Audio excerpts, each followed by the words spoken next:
18 বছর ধরে আল্লাহ পাক তাকে পরীক্ষার মধ্যে ফেলে দিলেন। আইয়ুব আলাইহিস সালাতু ওয়াস সালাম শেষ পর্যন্ত আল্লাহর জিকির বলেন নাই। পোকাগুলো গিয়ে যখন তার জিহ্বা পর্যন্ত স্পর্শ করেছে, জিহ্বায় যখন ঘা চলে গেছে, আল্লাহকে বলছেন, আল্লাহ আমার সমস্ত অঙ্গ প্রত্যঙ্গ সব ঘা দিয়া ভরে গেছে, কোনো দুঃখ নাই, দয়া করে আল্লাহ তুমি আমার জিহ্বায় কোনো ঘা দিও না, কারণ আমার জিহ্বা যদি ঘাতে আক্রান্ত হয়ে পড়ে তোমার নামের জিকির আমি আইয়ুব করব কেমনে, আল্লাহ আমার জিহ্বাটা ঠিক করে দাও। আল্লাহ বলছেন, আইয়ুব রে তোর দোয়া আমি কবুল করে নিয়েছি, তোকে আমি মঞ্জুর করে নিয়েছি। আল্লাহ রাব্বুল আলামিন সুন্দর করে তাকে আবার যৌবন শক্তি ফেরত দিয়ে দিলেন, তার সৌন্দর্য ফেরত দিয়ে দিলেন। রব্বি আন্নী মাসসানিয়াদ-দুররু ওয়া আনতা আরহামুর রাহিমিন। গোসল করলেন, সব তার সেরে গেল, সুস্থ হয়ে গেলেন। অসুস্থকে সুস্থ করতে পারেন তিনি আমার কে? আসতে বলবেন না, তিনি আমার কে? আল্লাহ পাক। আমার মা সংসার জীবনের সচ্ছলতা অসচ্ছলতা জীবনের একটা অংশ, গরিব থাকবেন একটা অংশ ফেস করবেন, সম্পদ আছে এটাও ফেস করবেন, দুঃসময় সুসময় সব জায়গায় স্বামী স্ত্রীর সম্পর্কের অবনতি হওয়া যাবে, অবনতি হওয়া যাবে, অবনতি হওয়া যাবে না, কোন ক্রমে অবনতি হওয়া যাবে না। আমার বন্ধুগণ, আল্লাহ রাব্বুল আলামিন আরেকজন নারীর দৃষ্টান্ত দিয়েছেন, আসিয়া আলাইহিস সালাতু ওয়াস সালাম। স্বামীটা ছিল বড় বদমাইশ, কিন্তু আসিয়া আলাইহিস সালাতু ওয়াস সালাম ওই সংসার থেকেও তার ঈমানটা ছুটে গেছে না, ঈমান তার ঠিক ছিল, ঈমান তার ঠিক ছিল। আমার মা ঈমানটা যেখানেই থাকেন না কেন ঈমানটা নষ্ট করা যাবে না। আসিয়া আলাইহিস সালাতু ওয়াস সালাম যখন দিন গ্রহণ করেছেন, দিন গ্রহণ করার সঙ্গে সঙ্গে ফেরাউন টের পেয়ে গেল। ফেরাউন বলছে, আসিয়া এই এই এই মিশরের ফার্স্ট লেডি হচ্ছে তুমি আসিয়া, আমি হলাম এই ফেরাউন, আমি হলাম এই জনপদের, আমি হলাম প্রধান রাষ্ট্রপতি, তুমি হলে তার বউ। এত বড় সম্মান মর্যাদা থাকার পরও তুমি আমাকে ছেড়ে মুসার দিন কেন গ্রহণ করলে? এবার আসিয়া বলছেন, আমার স্বামী, দিন তেমন একটা বিষয়ের নাম, দুনিয়ার সব ছাড়া যাবে কিন্তু আল্লাহর দিন কখনো ছাড়া যাবে না, আল্লাহকে কখনো ছাড়া যাবে না। শেষ পর্যন্ত ফেরাউন বলে ফেলল, আসিয়া সম্পর্কের অবনতি ঘটে যাচ্ছে, তোমাকে মেরে ফেলবো। কিন্তু এবার মৃত্যুর হুমকি যখন দিয়ে দিল, আসিয়া মুস্কে হাসি মেরে বলছেন, আমার স্বামী গো, একটা কথা আমি আপনাকে জানাই দিচ্ছি, আমার প্রতি অত্যাচার যত বাড়বে আমার ঈমান তত পাকাপোক্ত হয়ে যাবে। ব্যবহার খারাপ করলেন না, বিনম্রতা নিয়ে বলছেন, আমার স্বামী গো, আমি যে দিন গ্রহণ করেছি এটা আখিরাতের জন্য গ্রহণ করেছি, আমার রবকে ছাড়বো না, আমার নবীকে ছাড়বো না। শেষ পর্যন্ত ফেরাউন বলল, আসিয়া তোমাকে আমি করাত দিয়ে চিরে দুই টুকরা করে দুনিয়া থেকে বিদায় করব। আসিয়া বলছেন, আপনি আমাকে মেরে ফেলবেন আমি বুঝতে পেরেছি, কারণ নাকের মধ্যে আমি জান্নাতের গন্ধ পেতেছি। স্বামীর সঙ্গে বিনয় আচরণ করলেন, উগ্র হলেন না, কিন্তু স্বামীর হুকুম মানলেন না, কারণ আমরা মানবো কার হুকুম? আসতে বলবেন না, কার হুকুম মানবো? শেষ পর্যন্ত আসিয়া আলাইহিস সালাতু ওয়াস সালাম, আমার নবীর সময় এক সাহাবীর বিয়ে হয় না, কালো কুসকুসে মানুষ, যেখানে মেয়ে দেখতে যায় মেয়েগুলো ভয়ে দৌড় মারে, এত কালো মানুষ পছন্দ হয় না।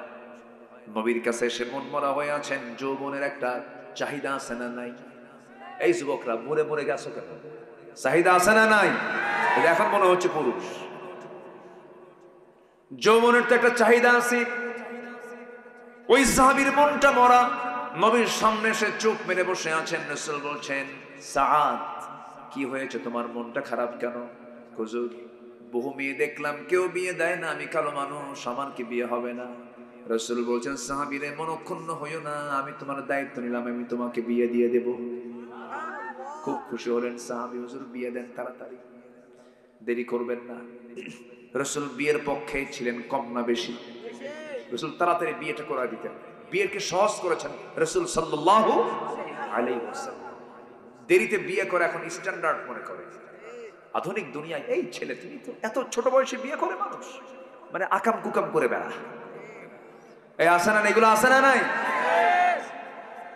সেদিন মিডিয়াতে দেখলাম, কোথায় যেন 11 বছরের একটা মেয়ে নিখোঁজ। কয় বছর? 11 বছর। বাপ থানায় গেছে, পরে মেয়ে ফোন দিয়ে বলে, আব্বু আমি তো নিরাপদে আছি। আমি কি আছি? বাবা তুমি কোথায়? আমি তো একজনের সঙ্গে চলে আসছি আব্বু, ও আমাকে খুব লাইক করে। বয়স কত বছর? 11 বছর। মাথায় রাখতে হবে এগুলো। আমার নবীজি বললেন, তোমার বিয়ে হবে, আমি তোমাকে বলে দিচ্ছি, ওই জায়গায় একটা মেয়ে আছে, ওই বাড়িতে ইবনু হাব নামে একজন আমার সাহাবী আছে, তার মেয়ে সুন্দরী, যাও প্রস্তাব নিয়ে যাও। সাহাবী বলছেন, হুজুর আমি আর প্রস্তাব দিতে পারবো না, আপনি আমাকে একটা লিখিত করে দেন। আমার নবীজি সুন্দর করে একটা রেসানা দিলেন, চিঠি দিলেন। সেই চিঠিখানা নিয়ে মেয়ের বাবার কাছে গিয়ে সালাম দিয়ে বলেন, মেয়ের বাপ এই যে চিঠি পড়, তাড়াতাড়ি ব্যবস্থা কর। তাড়াতাড়ি ব্যবস্থা করো। চিঠিখানা যখন তার হাতে দেওয়া হলো, চিঠিখানা পড়লেন। চিঠির শুরুটা যখন দেখলেন, চিঠিখানা সম্মানজনক চিঠি, রাসূল তার পক্ষ থেকে পাঠিয়েছেন। সাহাবী চোখের পানি আটকাতে না পেরে কেঁদে কেঁদে বলছেন, আরে বিশ্বনবী তার বিশ্বনবীর আসন থেকে আমার মেয়ের কথাও তিনি মনে রেখেছে। দারুণ খুশি হয়ে গেলেন। কিন্তু পরক্ষণে তিনি মনে মনে ভাবলেন, সাহাবী তো কালো, কিন্তু আমার মেয়েটা চাঁদের মতো সুন্দরী, মেয়ে পছন্দ করবে কিনা জানি না। সঙ্গে সঙ্গে তিনি করলেন কি, এবার বললেন, শোনো সাদ, আমি তো রাজি আছি, মেয়ের বাপ হয়ে আমি রাজি আছি, রাসূল পাঠিয়েছেন, কোনো আপত্তি নাই, কিন্তু মেয়েটা আমার কি যে করে, একটু অনুমতির প্রয়োজন আছে। এই কথাটা মেয়ে দেওয়াল ঘেঁষে ঘেঁষে কান রেখে সব কথা শুনে নিয়েছেন। মেয়ের বাবা ভিতরে ঢোকার সঙ্গে সঙ্গে মেয়েটা হাওমাও করে কান্দে। বাপ মনে মনে বলে, হয়তো সে পছন্দ করে নাই। এবার বলছে, মা তুমি পছন্দ করো নাই, বুঝতে পেরেছি, বিয়ে হবে না। এবার মেয়েটা বলছে, বাবা বুঝতে ভুল করেছো, এই যে ছেলেটা আজকে আমার বাড়িতে প্রস্তাব নিয়ে এসেছে, যাকে রাসূল পাঠিয়েছেন, আমার এই জীবনে যদি বিয়ে হয়, নবীর পছন্দ করা সেই কালো ছেলেই হবে আমার স্বামী। সুবহানাল্লাহ বলবেন না? আমার মায়ের কি আজকে আমার ওয়াজ শুনে কি মন খারাপ করতেছে কিনা জানি না। হুজুর এত রাগ করলেন কেন আমাদের উপরে? আমার মায়েরা, সবকিছু আল্লাহর জন্য করতে হবে।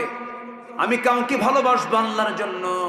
আপনি আল্লাহর একটা সৃষ্টিকে যদি ভালোবাসেন, আল্লাহ আপনাকে ভালোবাসবেন। আল্লাহ আপনাকে ভালোবাসবেন। আপনার স্বামীটা অসুস্থ হয়ে পড়েছে, খোঁটা দিতে পারবেন না। আপনি স্ত্রী, আপনি অসুস্থ হয়ে পড়েছেন, আপনার স্বামী খোঁটা দিতে পারবেন না। কিছু কিছু পুরুষ আছে, কিছু হইলেই কয় বিয়ে কিন্তু আর একটা করুন, এরকম আসানো নেই, বলেন তো, হুমকি মারে। মায়েরা, আমি আপনার পক্ষে আসতেছি, একটু পরে থামেন। কিছু হইলে কয় বিয়ে কিন্তু আর একটা করবেন। বিয়ে করা এত সহজ কাম? যদি আল্লাহ রাব্বুল আলামিন মাসনা ওয়া সুলাসা ওয়া রুবা' ফানকিহু মা তাবা লাকুম মিনান নিসা মাসনা ওয়া সুলাসা ওয়া রুবা', বিয়ে করো তোমাদের ইচ্ছা মতো, 2 2 3 3 4 4টা বিয়ে করো। কিন্তু আল্লাহ এর পরেই বলছেন, শোনো, কখনো সমতা রক্ষা করতে পারবে না। ইয়াদিলু, আল্লাহ রাব্বুল আলামিন সুন্দর করে আয়াতের শেষাংশে ব্যাখ্যায় বলতেছেন, আল্লাহ তাআদিলু ফাওয়াহিদাতান, তোমাদের জন্য একটাই যথেষ্ট, একটাই তোমাদের জন্য, এটাই তোমাদের জন্য উত্তম। কারণ একাধিক স্ত্রী তোমাদের মধ্যে সমতা রক্ষা করা সহজ না কঠিন? আজ তো না, সহজ না কঠিন? বিয়ে যদি করতেই হয়, আমার নবীর সুন্নাহ যদি আদায় করতেই চান, আমার নবী যে বিয়েগুলো করেছেন, সেই বিয়েগুলো আমার নবীর চাইতে বয়সী কম নারী, বয়সে কম বয়সী নারী না, বেশি বয়সী নারী, বেশি বয়সী নারী। প্রথম স্ত্রী যিনি ছিলেন আমার নবীর চাইতে মাত্র 15 বছরের বড়, মাত্র মাত্র মাত্র হয় 15 বছরের বড়। মানে একটা মহিলা 13 বছর বয়সে যদি বিয়ে হয়ে যায়, 15 বছরে মা হয়ে যাবেন, ছেলে বয়সী বলা যায়। অথচ আমার নবীজি 15 বছরের বয়সে বড় একজন মহিলাকে নিয়ে তিনি তার 24টা বছরে তার যৌবন পাড়ে দিয়েছেন, দ্বিতীয় কোনো বিবাহ করেন নাই। আমার নবী যেমনও বলেন, আমার খাদিজা যদি জীবনের শেষ সময় পর্যন্ত বেঁচে থাকতো, আমার আল্লাহ আমাকে দ্বিতীয় কোনো বিবাহের অর্ডার দিতেন না। মানে কি, এই কথাগুলো কি বলে, বিয়ে ঘন ঘন করো। আমার মায়েরা মনে মনে বলতেছে, হুজুর ভালো করে কম, ভালো করে কম। বিয়ে যদি করতেই হয়, আমার মায়ের আমার পক্ষে সায় দিবেন, আমার মায়ের আমার পক্ষে রায় দিয়ে দিবেন। বিয়ে যদি করতেই চান পুরুষ মানুষ, আপনার 3টা লাগবে, 4টা বউ লাগবে। রাসূল যে তরিকায় বিয়ে করেছেন, তিনি যে বিয়েগুলো করেছেন, সেই স্ত্রীগুলো ছিল হলো বয়স্কা মহিলা, যৌবন ছিল না, যুদ্ধে অসহায় হয়ে পড়ে গেছে, তাদেরকে নিয়ে এসে রাসূল স্ত্রীত্বের মর্যাদা দিয়েছেন। তালাক প্রাপ্ত বিধবা নারীকে আপনি বিয়ে করতে পারেন, তার অসহায়ত্ব দূর করার জন্য তাকে স্ত্রীত্বের মর্যাদা দিয়ে দিলেন, সম্মানের মর্যাদা দিয়ে দিলেন, এই জন্য আপনি তাকে বিয়ে করতে পারেন। কিন্তু আপনি বিয়ে করছেন বুড়ো বয়সে, আপনি খোঁজেন 13 বছর 15 বছর, মতলব খারাপ। কি আসতে কোন কেন? আমার মায়েরা আজকে দারুণ খুশি, হুজুর ওয়াজ একখান দিলেন।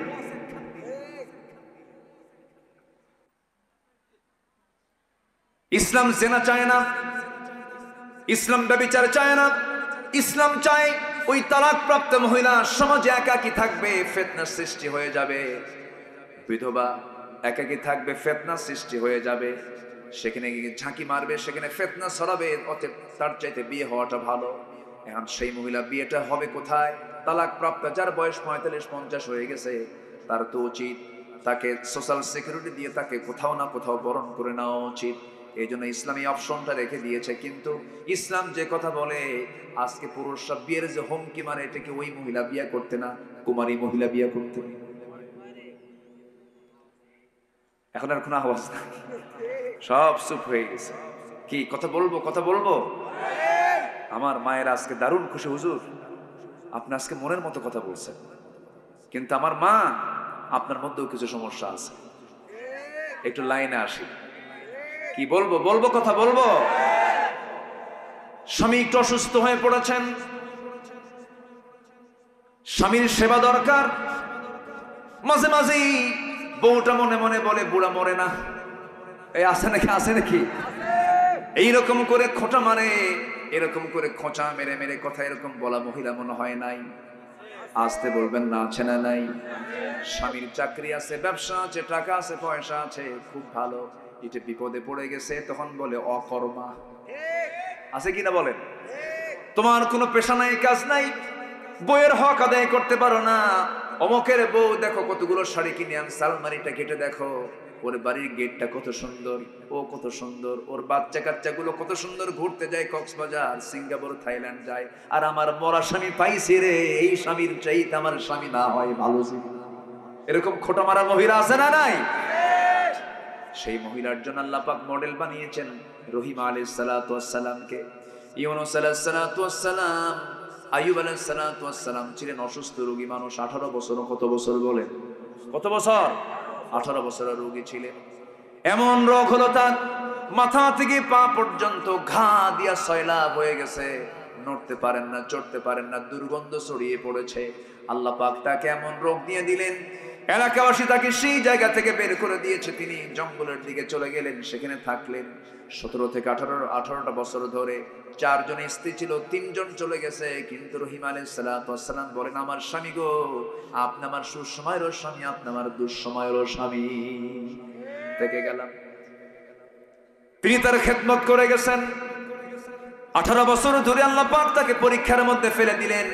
আইয়ুব আলাইহিস সালাতু ওয়াস সালাম শেষ পর্যন্ত আল্লাহর জিকির বলেন নাই।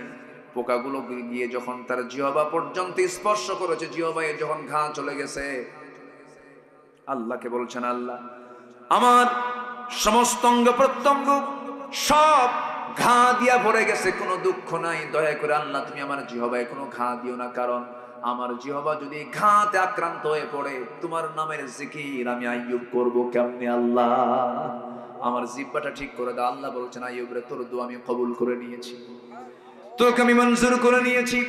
আল্লাহ রাব্বুল আলামিন সুন্দর করে তাকে আবার যৌবন শক্তি ফেরত দিয়ে দিলেন, তার সৌন্দর্য ফেরত দিয়ে দিলেন। রব্বি আন্নী মাসসানিয়াদ-দুররু ওয়া আনতা আরহামুর রাহিমিন। গোসল করলেন, সব তার সেরে গেল, সুস্থ হয়ে গেলেন। অসুস্থকে সুস্থ করতে পারেন তিনি আমার কে? আসতে বলবেন না, তিনি আমার কে? আল্লাহ পাক। আমার মা সংসার জীবনের সচ্ছলতা, অসচ্ছলতা জীবনের একটা অংশ, গরিব থাকবেন, একটা অংশ ফেস করবেন, সম্পদ আছে এটাও ফেস করবেন, দুঃসময় সুসময় সব জায়গায় স্বামী স্ত্রীর সম্পর্কের অবনতি হওয়া যাবে, অবনতি হওয়া যাবে, অবনতি হওয়া যাবে না, কোনো ক্রমে অবনতি হওয়া যাবে না। আমার বন্ধুগণ, আল্লাহ রাব্বুল আলামিন আরেকজন নারীর দৃষ্টান্ত দিয়েছেন, আসিয়া আলাইহিস সালাতু ওয়াস সালাম। স্বামীটা ছিল বড় বদমাইশ, কিন্তু আসিয়া আলাইহিস সালাতু ওয়াস সালাম ওই সংসার থেকেও তার ঈমানটা ছুটে গেছে না, ঈমান তার ঠিক ছিল, ঈমান তার ঠিক ছিল। আমার মা, ঈমানটা যেখানেই থাকেন না কেন, ঈমানটা নষ্ট করা যাবে না। আসিয়া আলাইহিস সালাতু ওয়াস সালাম যখন দিন গ্রহণ করেছেন, দিন গ্রহণ করার সঙ্গে সঙ্গে ফেরাউন টের পেয়ে গেল। ফেরাউন বলছে, আসিয়া, এই এই এই মিশরের ফার্স্ট লেডি হচ্ছে তুমি আসিয়া। আমি হলাম এই ফেরাউন, আমি হলাম এই জনপদের, আমি হলাম প্রধান রাষ্ট্রপতি, তুমি হলে তার বউ। এত বড় সম্মান মর্যাদা থাকার পরও তুমি আমাকে ছেড়ে মুসার দিন কেন গ্রহণ করলে? এবার আসিয়া বলছেন, আমার স্বামী, দিন তেমন একটা বিষয়ের নাম, দুনিয়ার সব ছাড়া যাবে কিন্তু আল্লাহর দিন কখনো ছাড়া যাবে না, আল্লাহকে কখনো ছাড়া যাবে না।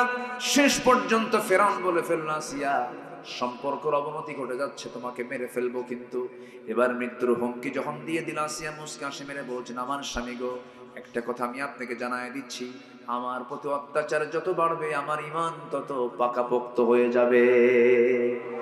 ব্যবহার খারাপ করলেন না, বিনম্রতা নিয়ে বলছেন, আমার স্বামী গো, আমি যে দিন গ্রহণ করেছি এটা আখিরাতের জন্য গ্রহণ করেছি, আমার রবকে ছাড়বো না, আমার নবীকে ছাড়বো না। শেষ পর্যন্ত ফেরাউন বলল, আসিয়া, তোমাকে আমি করাত দিয়ে চিরে দুই টুকরা করে দুনিয়া থেকে বিদায় করব। আসিয়া বলছেন, আপনি আমাকে মেরে ফেলবেন আমি বুঝতে পেরেছি, কারণ নাকের মধ্যে আমি জান্নাতের গন্ধ পেতেছি। স্বামীর সঙ্গে বিনয় আচরণ করলেন, উগ্র হলেন না, কিন্তু স্বামীর হুকুম মানলেন না, কারণ আমরা মানবো কার হুকুম? আসতে বলবেন না, কার হুকুম মানবো? শেষ পর্যন্ত আসিয়া আলাইহিস সালাতু ওয়াস সালাম করাতের সামনে পড়ে গেলেন। হামান ও ফিরআউন ও হামান, হামান সহ মন্ত্রী পরিষদ বর্গে পাশ হয়ে গেল। বুকের শত্রু, বড় শত্রু, তাকে মেরে ফেলো। মেরে ফেলার চূড়ান্ত সিদ্ধান্ত পাশ হলো, রাষ্ট্রীয়ভাবে হত্যা করা হচ্ছে। কাকে? রাষ্ট্রপতির বউকে। রাষ্ট্রপতির বউকে হত্যা করা হচ্ছে। অর্ডার দেওয়া হলো। জল্লাদ সামনে দাঁড়ায় গেল, করাত নিয়ে তার কপালের কাছে চলে গেছে। আসিয়া আলাইহিস সালাতু ওয়াস সালাম সেই সময় চুল পরিমাণ কাঁপলেন না, ভীত হলেন না, কারণ ঈমানদার একমাত্র ভয় করবে কাকে? ইসবাত কঠিন সিদ্ধান্ত নিয়ে তিনি সামনে অনর চিত্ততা নিয়ে থাকলেন। এবার তিনি দোয়া করছেন একটা দোয়া, রব্বি বিনিলি ইনদাকা বাইতান ফিল জান্নাতি ওয়া নাজ্জিনি মিন ফিরআউনা ওয়া আমালিহি। আল্লাহ গো, আমার জন্য বানায়া দাও, রব্বি বিনিলি ইনদাকা, আমার জন্য বানায়া দাও তোমার কাছে একটা ঘর, বাইতান একটা ঘর, ইনদাকা বাইতান ফিল জান্নাহ, জান্নাতের মধ্যে একটা ঘর বানায়া দাও। আমি জান্নাতি হাজার হাজার ঘর চাই না, আমি মাত্র একটা ঘর চাই, সেই ঘরটা হওয়া চাই তুমি আল্লাহ তোমার ঘরের দেওয়ালের সাথে। জোরে বলেন সুবহানাল্লাহ। ওয়ানাজ্জিনি মিন ফিরআউনা ওয়া আমালিহি, এবং তুমি আমাকে ফেরাউনের অপকর্ম থেকে আমাকে বাঁচাও, আমি তোমার কাছে যেতে চাই আল্লাহ। দোয়া কবুল হয়ে গেছে। দুই টুকরা করে তাকে শহীদ করে দেওয়া হলো। তিনি দুনিয়া থেকে বিদায় নিয়েছেন, হাসতে হাসতে দুনিয়া থেকে বিদায় নিয়েছেন, কিন্তু আল্লাহ এবং তার রাসূলকে, তার দ্বীনকে ছাড়েন নাই। জোরে কোন সুবহানাল্লাহ। আমার মায়েরা, একটা ইতিহাস বলতে নিয়ে থেমে গিয়েছিলাম। ওই যে কালো সাহাবী যখন অনুমতি পেয়ে গেছেন, বিয়ের জন্য চলে গেছেন, মেয়ের বাপ এবার বাইরে এসে বলছে, ছেলে রে, ও সাদ, তোমার কপাল খুলে গেছে, আমার মেয়েও রাজি, আমিও রাজি। সাদ বলছেন, আমিও তো রাজি। সুবহানাল্লাহ বলবেন না? সব রাজি রাজি হয়ে গেছে, চলে গেছেন নবীর দরবারে। গিয়ে বলছেন, ইয়া রাসূলুল্লাহ, আজকে তো আমি সফল হলাম। কেন, কি হয়েছে? হুজুর, আপনি পাঠাইছেন, ছেলের কি বলে, মেয়ের বাপ রাজি, মেয়েও রাজি হয়ে গেছে, বিয়েটা হয়ে যাক তাড়াতাড়ি। আমার রাসূল বললেন, বিয়ে তো করবা, কিন্তু বিয়ে করতে গেলে তো টাকা পয়সার প্রয়োজন হয়। টাকা পয়সা আছে নাকি হুজুর? টাকা পাবো কোথায়, গরিব মানুষ, তাহলে তো বিয়ে করবা কেমনে? মহরণার টাকা দিতে হবে, টাকা সংগ্রহ করো। হুজুর, টাকা সংগ্রহের দায়িত্ব যদি আপনি আমাকে দিয়ে দেন, আমার জীবনে বিয়ে হবে না। হুজুর, বিয়ের দায়িত্ব যখন আপনি নিয়েছেন, টাকাটা আপনি দেন, বিয়ে আমি করি। আমার নবীজি খুব খুশি হয়ে গেলেন। সাহাবী দুজনকে ডাক দিলেন, ও নোমান, এইদিকে আসো, ও আমার জামাই ওসমান, এইদিকে আসো, 200 300 400 দিরহাম দিয়ে দাও। 400 দিরহাম দিয়া আমার নবী তার হাতের মধ্যে দিয়ে বলছে, যাও বাজার করে আসো, বিয়ের বাজার করে আসো। বিয়ের বাজার করতে গেছেন, বাজার শুরু করেছেন। এমন একজন সময়, এমন একটা সময়, এক মুজাহিদ এসে বলছে, সাদ রে, বিয়ের বাজার তো করতেছো, তুমি কি জানো জিহাদের ডাক এসেছে? জিহাদের ডাক চলে আসছে, কি করবা বলো?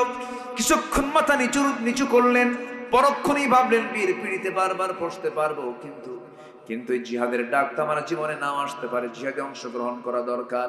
ওই 400 দিরহাম দিয়ে বিয়ের বাজার না করে তিনি যুদ্ধের বাজার করলেন, ঘোড়া কিনলেন, তরবারি কিনলেন, যুদ্ধে ঝাঁপিয়ে পড়লেন। আল্লাহর ফয়সালা, যুদ্ধে অংশগ্রহণ করে যুদ্ধে তিনি শাহাদত বরণ করে তিনি জমিনে পড়ে থাকলেন। নবীর কাছে সংবাদ চলে গেল, হুজুর সাদ তো দুনিয়াতে নাই। কোন সাদের? সাহাবীরা বলো, যে সাদের বিয়ের কথা গতকালকে ছিল। আমার নবীজি আবেগটাকে ধরে রাখতে পারলেন না, দৌড় মেরে তিনি জিহাদের ময়দানে চলে গেছেন, যেখানে তার লাশ পড়ে আছে। দেখতে পেলেন মাথার চুলগুলো লম্বা লম্বা চুলে রক্ত পড়ে আছে, মস্তকটা ছিটকে পড়ে আছে। রাসূল তার চেহারার দিকে তাকালেন, মাথায় হাত দিলেন, মুস্কি মুস্কি হাসি মারলেন, আবার তিনি চোখের পানি ফেলে ফেলে কাঁদতে লাগলেন। সাহাবীরা বলছেন, ইয়া রাসূলুল্লাহ, আপনি একবার হাসেন একবার কাঁদেন, এর কারণটা কি? রাসূল বলছেন, কাঁদতেছি এজন্য আমার সাদের জন্য সব বিয়ের আয়োজন সম্পূর্ণ করলাম, কিন্তু আমার সাদ বিয়ে করতে পারলো না, এই জন্য কান্দি। আর হাসার কারণ হলো আমি সাদকে দেখতেছি জান্নাতের হুরগুলো তাকে টানাটানি করে বেহেশতের দিকে নিয়ে চলে যেতেছে। আমার নবীজি বলেন, সাহাবীরা এই মহিলাকে নিয়ে যাও, জানাজার আয়োজন করো। জানাজা কেউ পড়াবে না, আমি রাসূল নিজে জানাজা পড়ায় দেব। জানাজায় হাজির হলেন রাসূল, জানাজা পড়ায় শেষ করলেন। এরপরে বলছেন, সাহাবীরা আমার এই সাহাবীর জানাজা যে আমরা পড়লাম, জানাজার এই আমার মুজাহিদের সাদের যে জানাজা পড়লাম, এই সাদের সঙ্গে যার বিয়ের কথা ছিল সেই মহিলাটা কোথায়? হুরে মদিনাটা কোথায়? তাকে ডেকে আনো তো। জানাজা সম্পন্ন হওয়ার পরে সেই মহিলাকে ডেকে আনা হলো। রাসূল বলছেন, হুরে মদিনারে, আজকে যদি আমার সাদ বেঁচে থাকতো তোমার সঙ্গে তার বিয়ে হয়ে যেত, কিন্তু আমার সাদ বিয়ের বাজার না করে জান্নাতের বাজার করে দুনিয়া থেকে বিদায় হয়ে গেছে। ওরে হুরে মদিনা, মদিনার সুন্দরী মহিলা, তার স্মৃতিকে ধরে রাখার জন্য তার পক্ষ থেকে আমি তোমাকে তার বাজার করা যুদ্ধের ঘোড়ার তরবারি আমি তার পক্ষ থেকে তোমাকে হাদিয়া স্বরূপ দিয়ে দিলাম। মহিলা সন্তুষ্ট চিত্তে বাড়ির দিকে চলে গেল। আমার ওয়াজও শেষ হয়ে গেল। কি করব? চালাবো? চালাবো? জোরে বলি ইনশাআল্লাহ, জোরে বলি ইনশাআল্লাহ। জিকির করি লা ইলাহা, আর জোরে লা ইলাহা,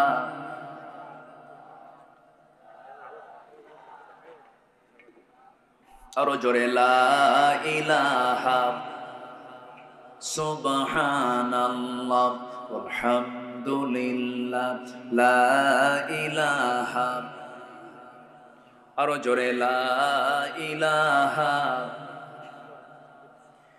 লা ইলাহা ইল্লাল্লাহ মুহাম্মাদুর রাসূলুল্লাহ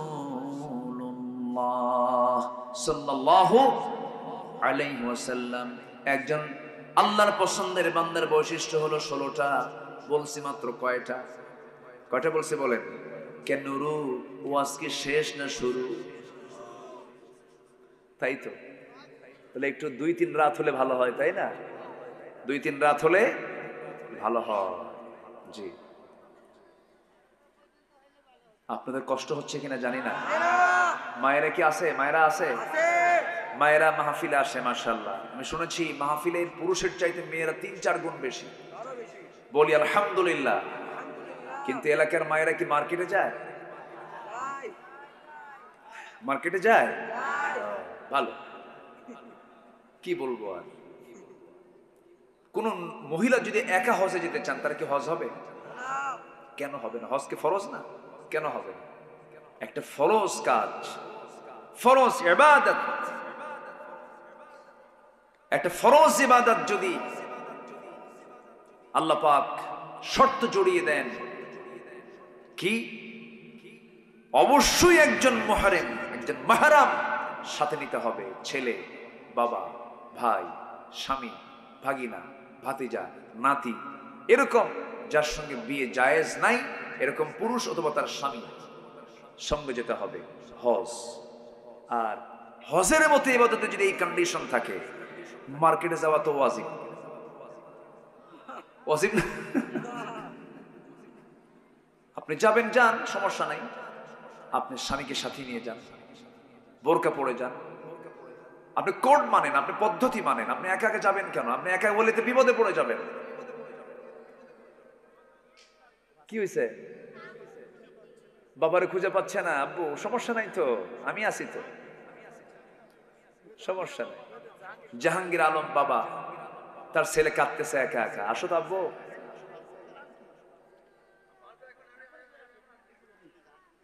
ও অস্থির হয়ে গেছে। কেউ আছেন কি জাহাঙ্গীর আলম? তার বাবার নাম জাহাঙ্গীর না, ও ছেলের নাম জাহাঙ্গীর। হ্যাঁ, ছেলেটা হারায় গেছে, ও তো অস্থির হয়ে যাচ্ছে, ওর তো মানে হার্টের অবস্থা খারাপ, খুব টেনশনে আছে। জি হয়ে যাবে ইনশাআল্লাহ, স্টেজে আছে। আপনারা সন্তানটাকে, যে যার সন্তান তিনি নিয়ে যাবেন, আবার অন্য কেউ নিয়েন না, আরেক বিপদ হয়ে যাবে। জি সম্মানিত ভাইয়েরা, তাহলে মার্কেটে একটা মহিলা যাবেন, কিন্তু যাওয়ার শর্ত হলো সাথে একজনকে নিতে হবে। মেয়েরা কি চাকরানি না রাজরানী? পুরুষরা চাকর। পুরুষরা কি চাকর? দেখেন না, মহিলা গেলে, কোথাও গেলে সাথে কার যেতে হবে? চাকর। আমরা কি? আজ থেকে আমরা ভালো করে কেন, আমরা কি? মেয়েরা কয় আমরা রাজনীতি থাকবো না, আমরা হব চাকরানি। কি কথা বোঝেন নাই? মানে পদোন্নতি না নিয়া কি নাই, নিচের পদে ডিমোশন, মানে প্রমোশন না ডিমোশন চাই তারা। রাজরানীর মতো চলবে তারা। তাদেরকে স্বামী দেখবে, ভাই দেখবে, বাবা দেখবে, দায়িত্ব হচ্ছে পুরুষের তাকে দেখা। মেয়ে বলে না, আমার কি অধিকার নাই? সমান অধিকার। কি অধিকার? সমান অধিকার। চলে গেল মার্কেটে ঢং ঢং করে, গায়ে কাপড় চোপড় নাই, মাথার চুল ছেড়ে দেওয়া, মাথায় কোনো ওড়না নাই, পরনের কাপড় চোপড় নাই বললেই চল, অর্ধলগ্ন পোশাক, লাল শাড়ি, লাল লিপস্টিক, গালে আটা ময়দা লাগায়া, গালে কি লাগায়? আটা ময়দা লাগায়। এরপরে কপালের মধ্যে একটা টিপ লাগায়া, ভ্যানিটি ব্যাগ নিয়া, হাই হিল পরে চললো, ছুটলো মার্কেটের দিকে। দোকানদারের সামনে গিয়ে ঠ্যাংয়ের উপরে ঠ্যাং তুলে দিয়ে দোকানদারকে লক্ষ্য করে বলে, ভাইয়া এই আসে না, নাই একটা শাড়ি দেখানো যাবে কি? মানে এত সুন্দর তার মাখরাজ আর সিফাতের শব্দ চয়ন, দোকানদার তো চিত হয়ে পড়ে আছে। হ্যাঁ, দোকানদার ভাষা শুইরা, ওর সেন্স নাই। শাড়ি একখান বের করে নিজের গায়ে লটকা দিয়ে বলে, আপা এই শাড়ি কিন্তু আপনাকে দারুণ মানাবে। ওটা আরেক বদমাইশ আছে কিনা? এগুলো সব হচ্ছে শয়তানের কারখানা। এগুলো সব কার কারখানা? শয়তানের কারখানা। শয়তান এগুলোকে প্রমোট করে, সে ফাহেশা কাজকে প্রমোট করে। ইদানিং কিছু রিসোর্ট বের হয়েছে, হোটেল, বিভিন্ন গ্রামের ভিতরে, পাড়ার ভিতরে, বিশাল মাঠ, গ্রামকে গ্রাম, শুধু ধান আর ধান। ওর মাঝখানে ছোট্ট কবুতরের ঘরের মতো ছোট্ট ছোট্ট খোপ খোপ খোপ খোপ এরকম কিছু হোটেল আছে না, নেই বলেন তো? সেখানে শুধু রেখে দিয়েছে দুটো করে সিট। কটা করে সিট? তিনটা সিট না, কটা করে সিট? ওই দুই সিটে কে বসবে বলেন? কে কে বসবে ওই জায়গায়? দুই ফেরেশতা বসবে নাকি?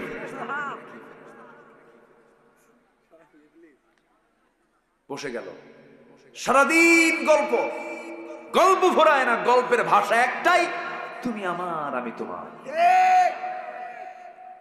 সব ভালোবাসা বিয়ের আগে হয়ে শেষ। বিয়ের আগে তো সব ভালোবাসা করে শেষ করছে, প্রেম ট্রেম সব শেষ। বিয়ের আগের মুহূর্তে যখন মেয়ে বলে আমার বিয়ে করবা না, দেখো আমার খুব সমস্যা, এই আছে না নাই বলেন তো? আছে না নাই? আমার মা বোন ঠকো না, ঠকা যাবে না, এগুলো করো না, ঠকবা কিন্তু। পুরুষ খুব খারাপ, পুরুষরা কিন্তু বদমাইশ আছে, মহিলারা খুব ভালো। হ্যাঁ, যেহেতু আমি পুরুষ, আমি তো আর নিজেকে ভালো বলতে পারবো না, তাদেরকে ভালো বলি। শেষে যখন পুরুষ বলে না আমার সমস্যা, আমার বাড়িতে সমস্যা, এই সমস্যা, ওই সমস্যা, আমার বাবা বিয়ে করাবে না, আছে না বলেন তো? শেষ পর্যন্ত মেয়ে করে কি জানেন? ওই শার্ট ধইরা কয়, এতদিন কি করলি? আছে কিনা বলেন? প্রকাশ্যে দিবালোকে কুকুরের মতো, কুকুরের মধ্যে কোনো লজ্জা আছে? লজ্জা আছে? লক্ষ লক্ষ হাজার হাজার লোকের সামনে কলার ধরে টেনে বের করে নিয়ে আসে, কয় হারামজাদা বিয়া কর, ঠিক কিনা? আছে না নাই? ওই বিয়েতে কোনো রহমত হবে? সব প্রেম তো আগেই করছে, বিয়ের পর আর কোনো মহব্বত থাকে না, তখন হয় কিলাকিলি। তখন কি হয়? কিলাকিলি। বিয়ের আগে কোনো রিসোর্টে যাবা না, নোংরামি করো না, এগুলো লাভ নাই, এগুলো লস প্রজেক্ট। যুবকরা জীবন গড়ো, আল্লাহওয়ালা হও, নামাজ পড়ো 5 ওয়াক্ত। কয় ওয়াক্ত নামাজ? 5 ওয়াক্ত নামাজ আমরা পড়বো। সবাই পড়তে রাজি আছেন তো? কারো কি নামাজ কাজা হবে? একটু হাত তুলে দেখেন তো দেখি, জোরে বলি ইয়া আল্লাহ। আমাদেরকে 5 ওয়াক্ত সালাত আদায় করার তৌফিক তুমি আল্লাহ দিয়ে দাও। জোরে বলি আমিন, আরো জোরে আমিন, আরো জোরে আমিন। নিজের বোন, নিজের মা, নিজের মেয়ে পর্দায় থাকার দরকার আছে না নাই? মেয়েদের মাথা থেকে পা পর্যন্ত ঢাকতে বলেছেন তিনি কে? ভাইরে, এই যে ভাই ভাই ভাই ভাই, বসেন বসেন বসেন, এই জিলিস বসেন, আমি শেষ করে দেব। বসেন, যে একটু বসেন। আমি খুবই আনন্দিত যে ধোপাদির এই ময়দানে একটা লোক